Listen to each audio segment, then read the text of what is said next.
The web of human behavior uses 20 points of reference to outline a framework for people making decisions. We can work through it for different people to see how their differences and similarities lead them to make different or similar decisions. But when we meet someone and feel like we have important things in common with them in spite of our differences, we aren't comparing our life stories to each other because we don't know enough about the other person to be able to do that. So what are we doing instead? In a word, empathy.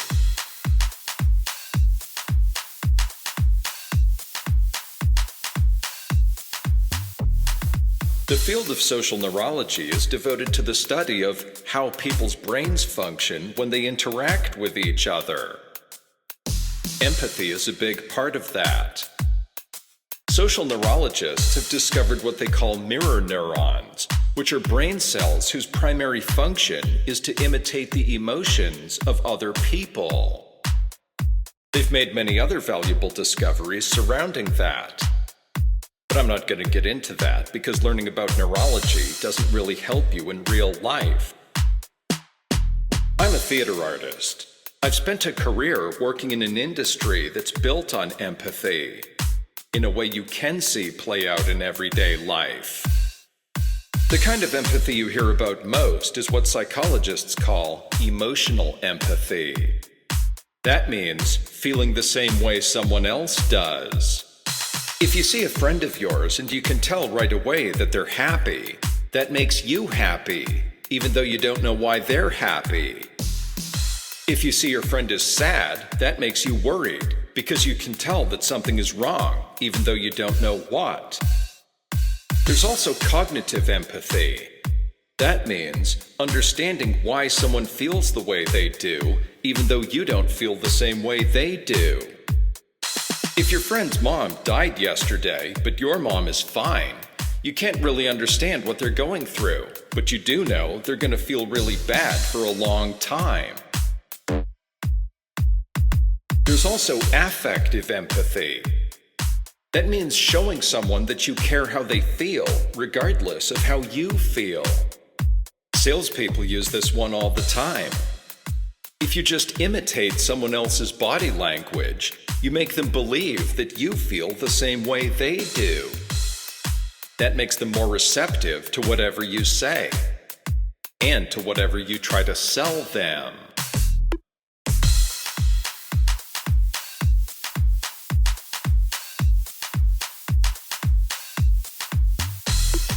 Theater combines all of these.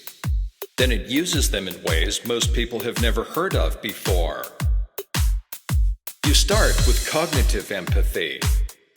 You read through the script and identify all the things that make the characters feel one way or another. You get an idea of who the characters are by what they're trying to do in the play and by how they react to the things that happen to them. Then it's emotional empathy. You take everything you know about your character and how the things that affect them make them feel, and you figure out how to feel all of those feelings. Then it's affective empathy. When you get used to how all those feelings make your body feel, you keep the feelings in your body, but you turn down the emotional feelings. You know enough about how your character feels that you can show it now, mostly by muscle memory. You need to be a lot more fluid with your emotions than your character would be. If the audience sees you in one scene, and then the next scene they see you in is a few hours later, or the next day or the next week in the story, for you it's only a few minutes from one to the other. So you have to be able to shift gears with the emotions you play a lot faster than your character would.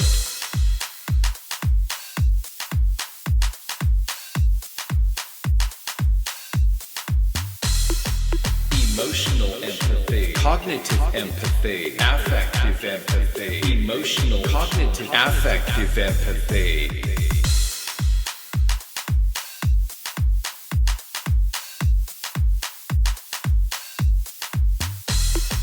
We're interested in the first two parts of that here. how do we recognize, whether consciously or subconsciously, all the things that affect other people? And how do we get better at recognizing them?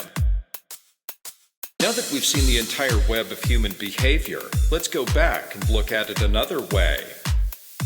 You've already seen all the pieces of the answer to the empathy question. You just didn't realize it.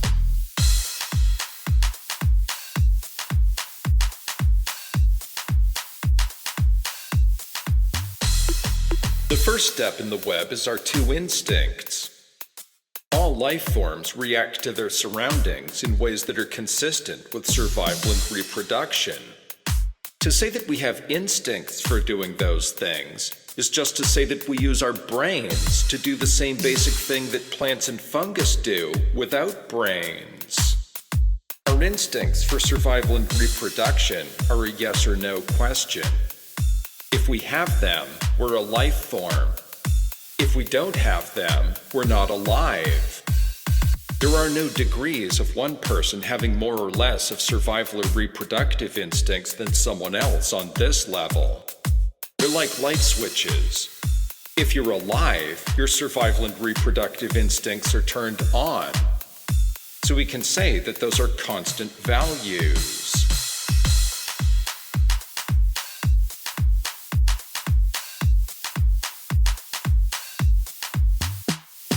The next level is our three basic mental abilities of memory, imagination, and communication. All animals have brains, and all brains do these three basic things. This is basic zoology. Again, these are constants. If you don't have the basic ability to do these three things, you're not alive. Or maybe you're in a coma. That's not to say that people in comas aren't alive, but people in comas can't survive and reproduce on their own. These three mental abilities are what turn our biochemistry for survival and reproduction into instincts. The combination of these 5 traits lets us anticipate things that can affect us and lets us move our bodies to react to them. But again, we aren't talking about degrees of ability here. Some people have better memories or imaginations than other people, and some people are better at communicating than other people. We will talk about different degrees of ability, but that's on another level. On this level, we're still talking about constants.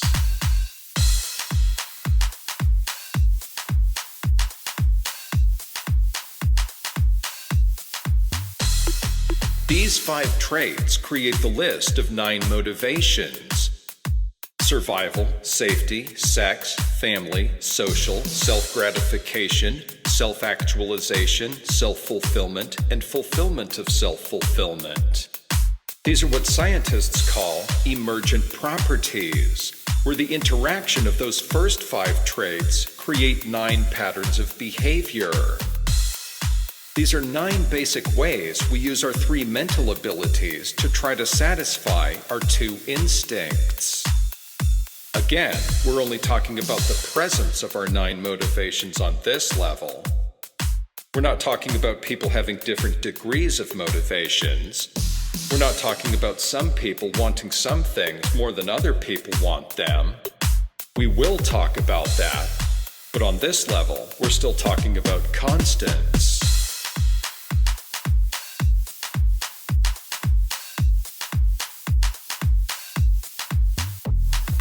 All 14 of these items are constants. That means they're all traits of humanity. The fact that you're a living human means you have all 14 of these things. Now we've sketched a picture of what people do and why they do those things. We started with general biology and zoology, and now we've worked our way through to a picture of what it means to be human mentally. We're not talking about what it means to be unique individuals yet, but we've moved past talking about humans as one animal species among many, and past talking about humans as a physical description. Now we can condense these 14 constants into one constant. This one constant represents the mental lives of every living person who isn't in a coma. I call this V for value. The way Stanislavski explained it, everyone always pursues whatever they value in life.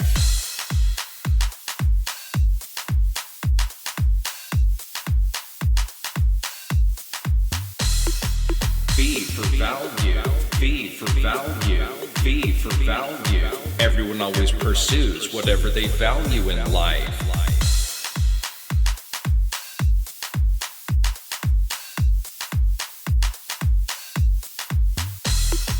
The next level is the variables. Abilities, environment, skills, personal history, cultural background, and goals. Abilities are characteristics. Characteristics are what make the members of a species different from each other. This includes different levels of ability in memory, imagination, and communication. Goals includes different priorities among our motivations. We have different goals partly because of our different mental characteristics. Now we are talking about unique individuals. Now think about what I've said about subconsciousness and motivations. People always make the best decisions they can think of in the situations they're in for themselves and the people and things they care about. Right at this moment, you are making decisions. The ones you notice are conscious decisions. For every decision you make, whether consciously or subconsciously, all of the mental processes in your brain come together to tell you that's the best decision to make. To perceive a course of action to be the best is to choose it. We think of perceiving and choosing as two different things, because when we talk about doing those things consciously, those words mean two different things. But when we talk about subconscious decisions, they are the same thing. When you perceive a course of action to be the best, you choose it automatically. And even when we're talking about conscious perceptions and decisions, think about what that means. When you say that you perceive one course of action to be the best, but you haven't decided on it yet, you're actually still thinking about whether it's the best course of action or not. Because when you decide that one course of action is the best, and you're thoroughly convinced of it, there isn't any choice left to make, because that's the obvious choice of what to do. When you can see two courses of action and you have to pick one, but you don't like either of them, it means you can imagine a course of action you would like. If you're in jail and your choices are to eat the jail food or to have nothing to eat, you hate both of those choices because you can imagine eating food you would like. Then you make one of those choices and you still hate it because you can still imagine eating food you would like, even though you don't have a way to get any. Every time you make a decision you don't like, it means you couldn't see any way to get to a decision you would like. So you picked what felt to you like the best decision you could make out of all the choices you didn't like. You still made the best decision you could think of in the situation you were in. You might think I'm trying to disprove free will or freedom of choice, but I'm not. I'm just clarifying how we make choices. Whether we do it consciously or subconsciously, to perceive a course of action to be the best is to choose it. Another way to say that is, the motivations we feel equal the decisions we make.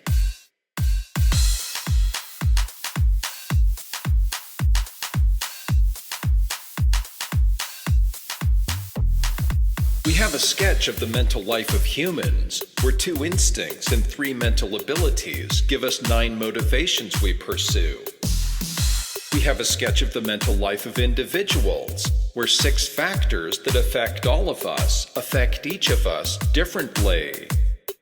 That means, as individuals, we react to 6 basic unique factors because of 14 basic factors we all have in common.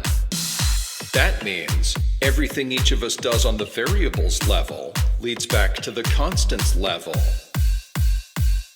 Let's look at the variables list again. Let's call abilities A. Let's call environment E. Those two cover most of zoology, where individuals make different decisions because they use their different characteristics in their changing environments. Skills, personal history, cultural background, and goals all overlap with each other. Let's lump them all together now as ideas and call them I. To perceive a course of action to be the best is to choose it. As humans, we all want the same 9 things, and we all have the same 5 reasons for wanting them. As individuals, we use 3 basic things to try to get what we want: our abilities, our environments, and our ideas. As humans, we're all trying to reach the same outcomes, and as individuals, we each make decisions to try to get there. We each use our different variables to pursue the same constant. So we can say that V equals AEI. People always use their abilities and ideas in their environments to pursue what they value in life.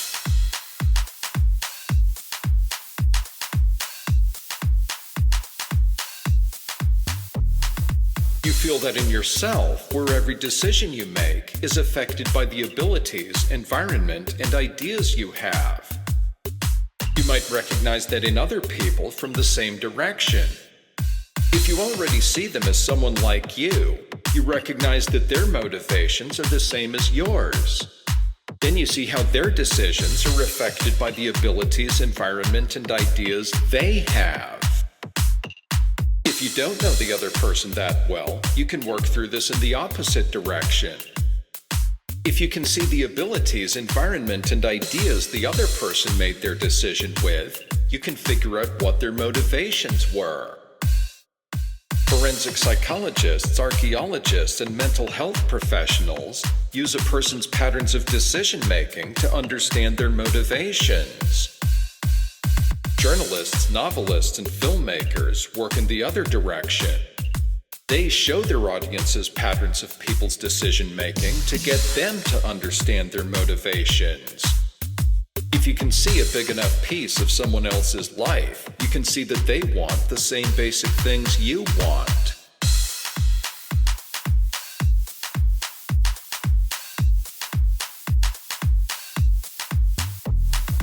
B for value. Abilities A. Environment E. Ideas I. V equals AEI. People always use their abilities and ideas in their environments to pursue what they value in life.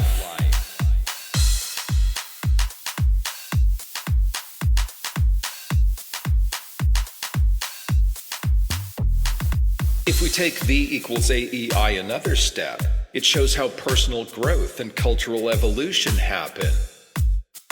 As people pursue their motivations with the abilities, environments, and ideas they have, they can change their abilities, environments, and ideas. That changes the decisions they'll make in the future by changing their decision-making factors. If you like making music, you can learn to make music on your own. You can sing. You can invent your own musical instruments. If you buy an instrument, you can learn even better. If you take music lessons, you learn ideas that help you make music better. If you watch videos or read books, magazines, or websites about making music, you can learn more ideas that way. As you get more practice, you'll build up strength, endurance, and dexterity in the muscles you use to play, which improves your abilities. If If you buy more instruments and equipment, you're adding those things to your environment, which will make it easier for you to practice. The more you practice, the more ideas you learn, and so on. If other people are each going through that process on their own, they can each learn to be good musicians. Then if you all get together, you can form a band or an orchestra. If you all work together, you can learn complicated ideas from each other, which you wouldn't learn by working with beginning-level musicians. The longer you work together, the more you learn. You learn new skills for playing music by yourself, and you learn new ways to play music together. Then when new musicians join the group, they can learn the ideas that you and the other original band members figured out on your own.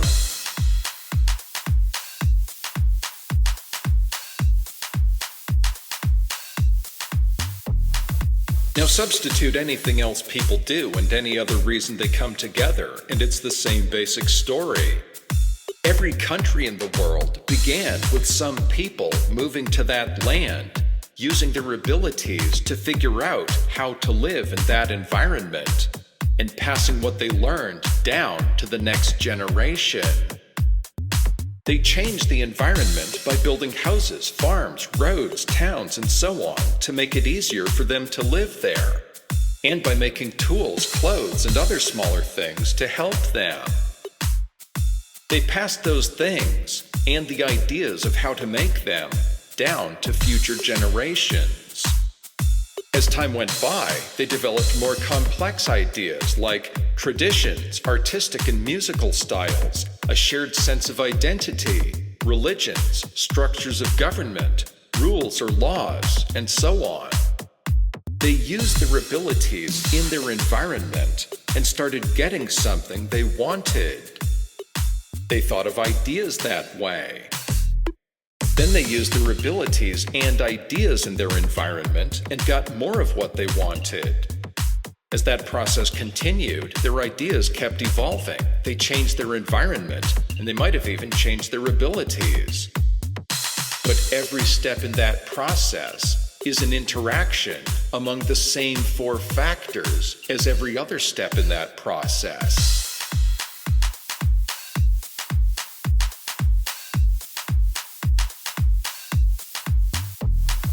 Whether we're talking about a band or a symphony orchestra where people have been playing together for years, or we're talking about a country where people have lived together for centuries, people have shared feelings because of their shared experience, and that's an important part of what holds the group together. That's emotional empathy. This is where personal history turns into cultural background.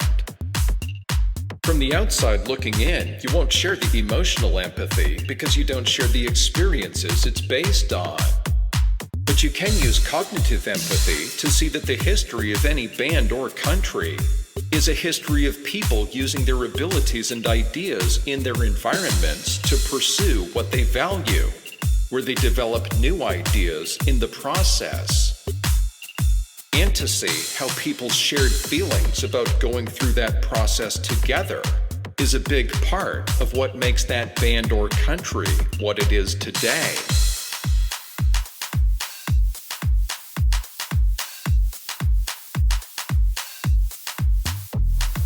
V for value, abilities A, environment E, ideas I.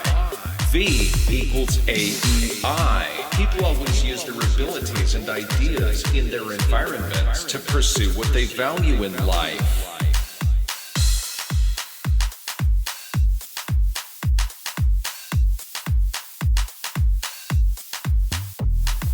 V is the first of the first principles of evolutionary psychology, that all human behavior is the product of the attempt by the individual to maximize the survival rates of his or her genes.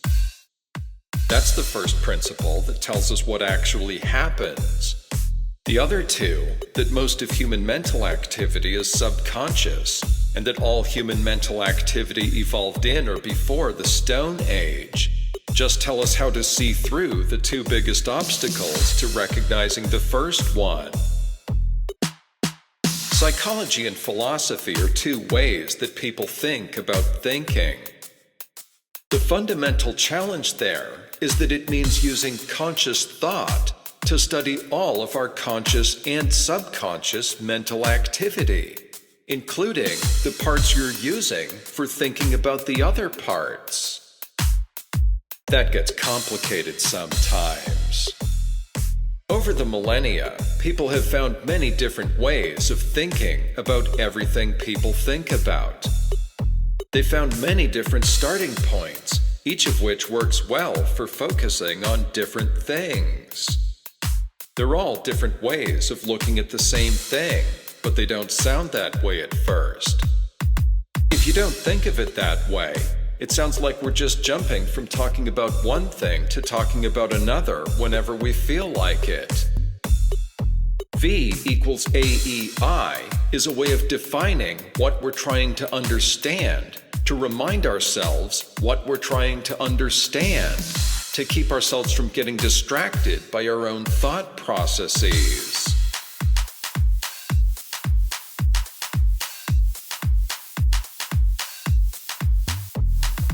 A, E, and I are the three categories of factors that affect our behavior. If we're talking about people, we're automatically talking about people thinking, feeling, and doing things. But there are so many parts to that, it's easy to get distracted by focusing on too small a piece of the picture. Whenever you ask anyone a question, the answer they give you begins with things they're thinking about consciously. So you're already focusing on something that's too small to show you the whole picture.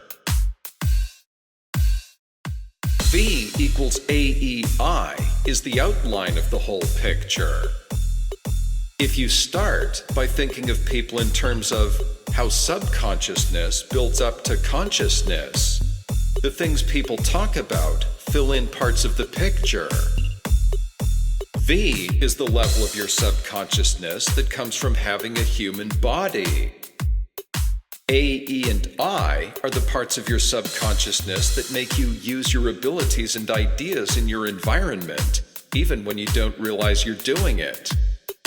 Those are the parts of your subconsciousness that make you an individual. Consciousness is what happens in between your subconscious humanity and your subconscious individuality. That's where you think about your life and decide what to do. If you're looking for consciousness in the equation, that means it's the equals sign. When you ask someone a question and they answer you in words, whatever words they think of are built up from what makes them and you and everyone else a human, and what makes them unique. That's a better way of hearing what the other person is trying to say than by cutting and pasting their words into life as you know it.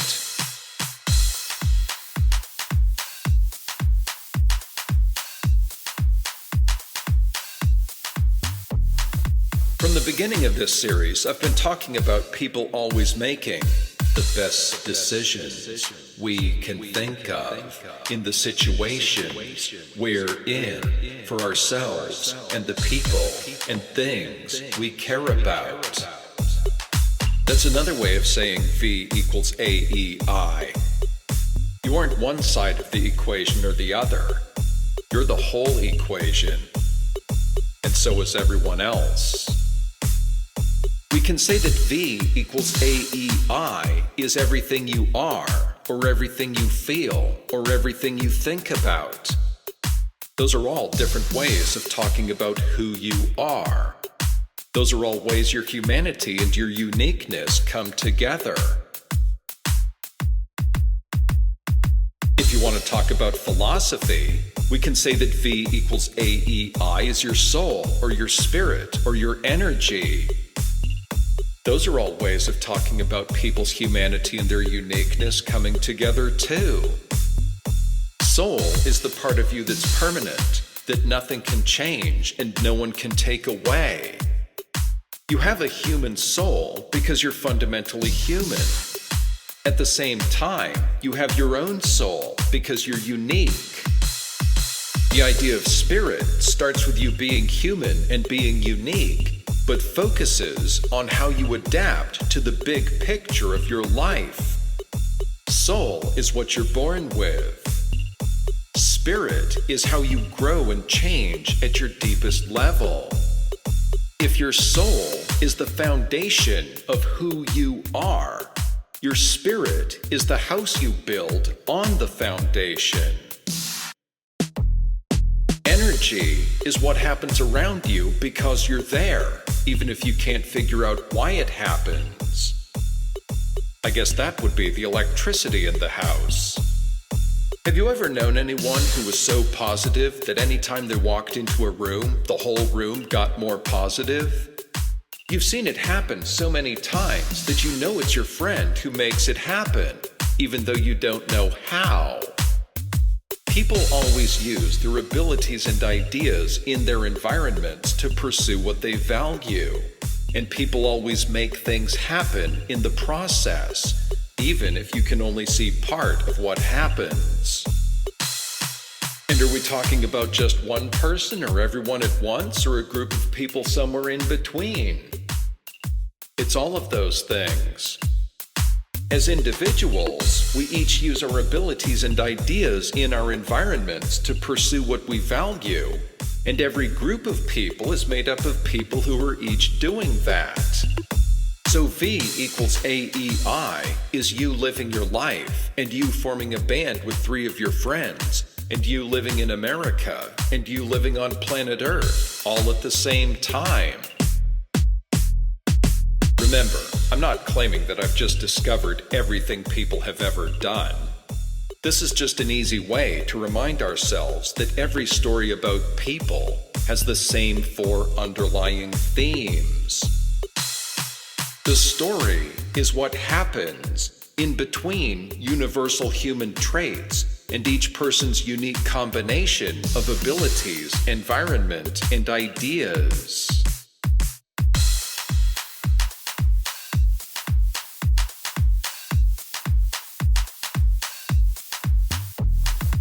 V for value. Abilities A. Environment E. Ideas I. V equals AEI. People always use their abilities and ideas in their environments to pursue what they value in life.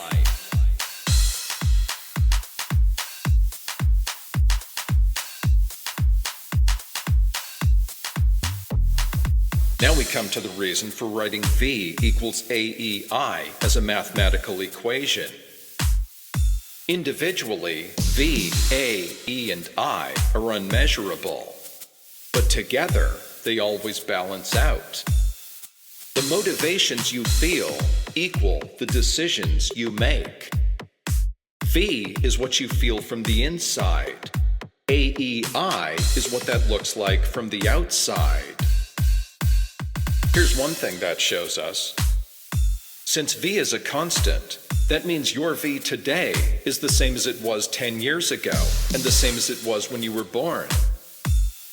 If we compare you today with you when you were in kindergarten, we can say that V equals V. You have the same 14 traits of instincts, mental abilities, and motivations as you always have. You think differently about most of your motivations when you're 15 than you did when you were 5, and you think differently about many of them when you're 25, 35, 45, or 75. But those are the same traits manifesting themselves at different times in your life, because you have the same body structure and brain structure for your whole life. You don't turn into a different person every 10 years. Since V equals AEI, and for you today and you in kindergarten, V equals V, that means we can say that between you now and you in kindergarten, AEI equals AEI. Since your instincts, basic mental abilities, and motivations are the same, that means The way you used your abilities and ideas in your environment to pursue your motivations must be equivalent. We can look at high school students and see people living their lives, and we can look at kindergarteners and see people living their lives, even though we don't expect them to do the same things. There's nothing mysterious about that. They're all using their abilities and ideas in their environment to pursue what they value.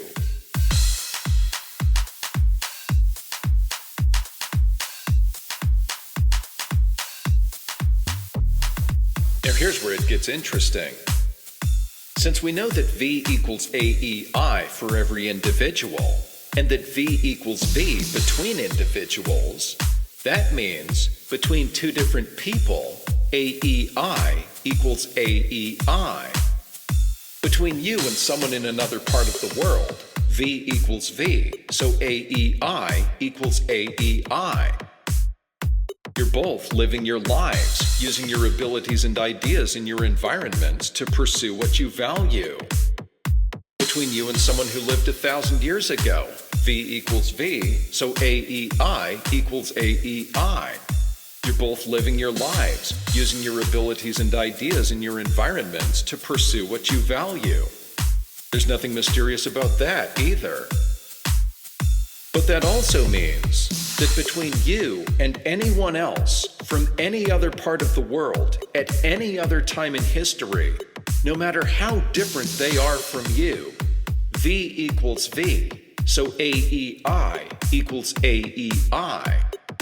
You're both using your abilities and ideas in your environments to pursue the same 9 motivations for the same 5 reasons. For some reason, things start to get confusing now. It's easy to not see the similarities between two people if you compare one decision they each make, or if you compare one day of their lives to each other. But the more of their lives you compare to each other, the easier it is to see the similarities and how the different decisions they make are the result of them acting upon the same motivations in different circumstances.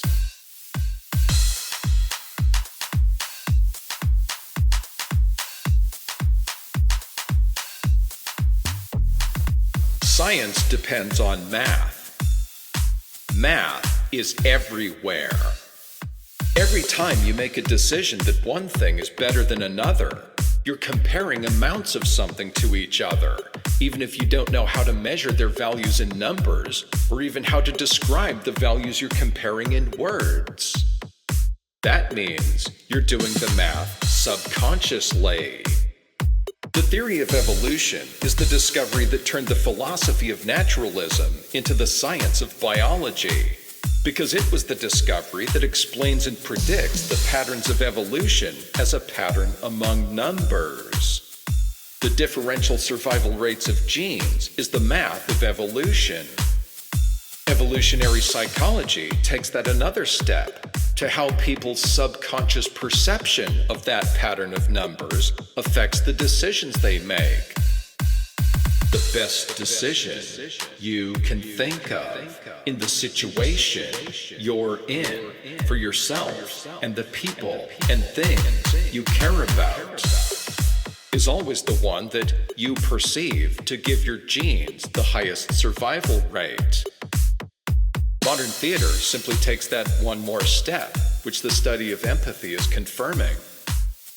Empathy is the recognition of that decision-making process in other people.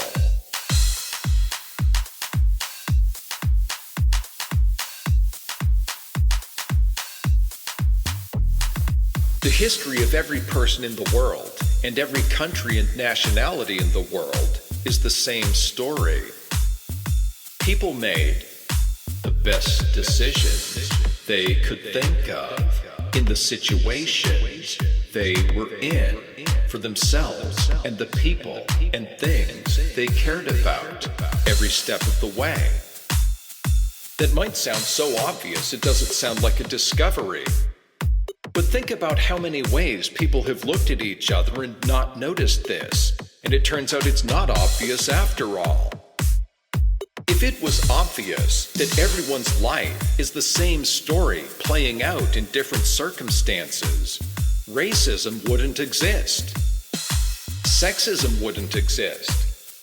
Homophobia and transphobia wouldn't exist. Classism, ageism, and ableism wouldn't exist.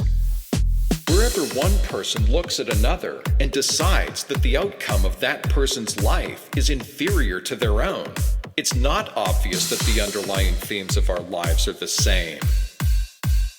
If you're white, it's easy to look at a photograph of European immigrants standing in line on Ellis Isle, waiting to come into the United States, and think, they're people like you, living their lives. When you see paintings or photos of Native Americans from early in their contact with white people, do you think the same thing? Or do you feel it's different somehow? Do you feel like there's something going on there that you don't understand? It's still people living their lives. It's still people using their abilities and ideas in their environment to pursue the same things you value in life. What you don't understand about what's happening is how their environmental factors affected them differently, and how they developed their ideas because of it. But that's all stuff you can learn.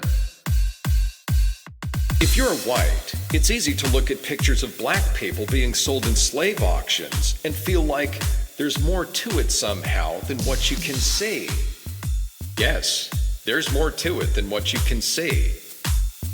Black people felt very differently about coming to America than your ancestors did. You don't have anything in your family history that compares to it. Also, the white people in the picture feel very differently about what's happening than anything you've ever felt. No one today can relate directly to how those white people felt, because no one alive today has ever been to a slave auction in the US. But again, the fact that you don't completely understand what's happening in that picture doesn't mean nobody understands it. You're just missing some pieces of the puzzle. And again, those are things you can learn about. If you feel that the most important parts of Black and Native history are somehow shrouded in mystery, how does that affect how you feel about Black and Native people today? If you see people today who look like their mysterious ancestors, how does that make you feel about them? Doesn't that mean there's something mysterious about them, too? But again, we're all just people living our lives. Whatever gaps you have in your understanding of that are things you can learn. This might seem like leftist political propaganda, but it's not. This is simply a statement of the fact that, as members of the human species, we all have the same motivations. We try to fulfill them in different circumstances, and we develop different ideas in the process. Those facts are more compatible with some political ideologies than they are with others.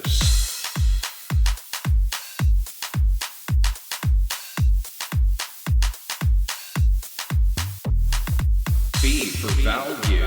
Abilities A. Environment E. Ideas I. V equals AEI. People always use their abilities and ideas in their environments to pursue what they value in life.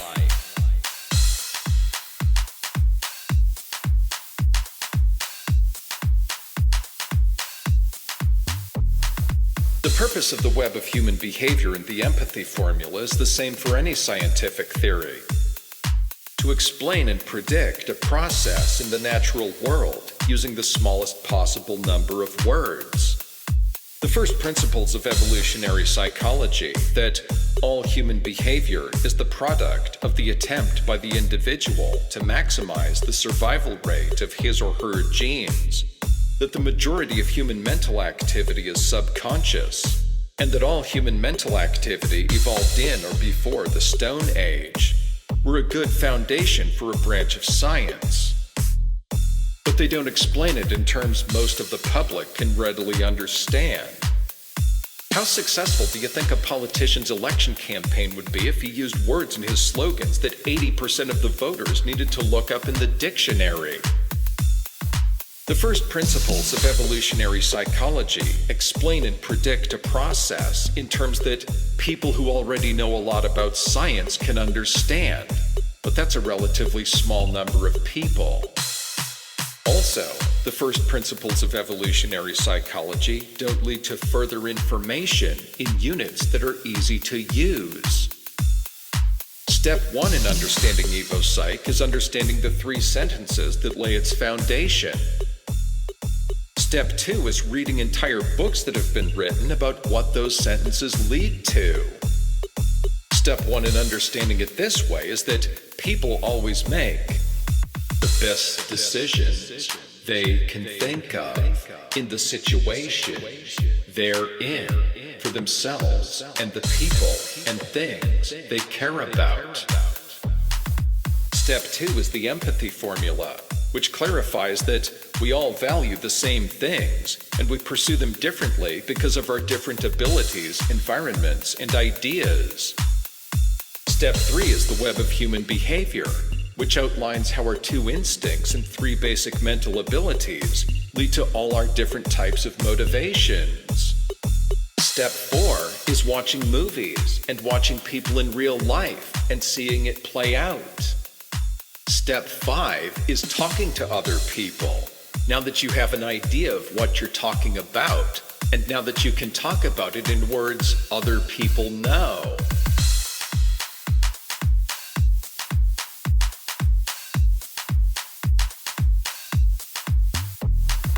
Throughout this series, I've told you about books you can read to learn more about each topic.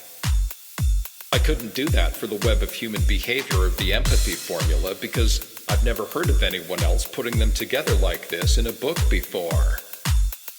But all we've been talking about here is how the founder of modern theater figured out how to replicate people living their lives, and how much evolutionary psychologists have figured out about people living their lives by building up from zoology. Then I translated between the 2. Ironically, I meet a lot of scientists and artists who aren't impressed by these discoveries because they aren't surprised that another group of people has discovered the same things they have.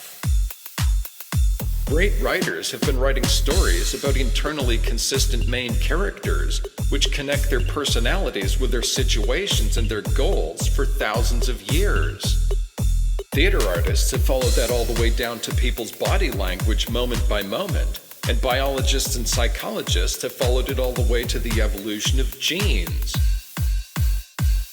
You can't learn more about this in a book, but you can learn more about it in a building.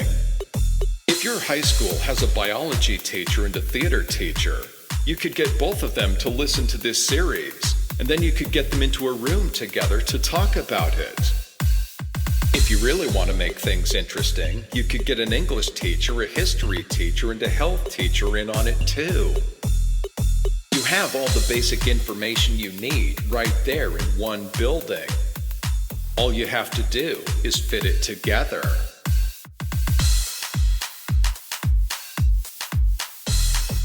V for value, abilities A, environment E, ideas I. V equals AEI. People always use their abilities and ideas in their environments to pursue what they value in life.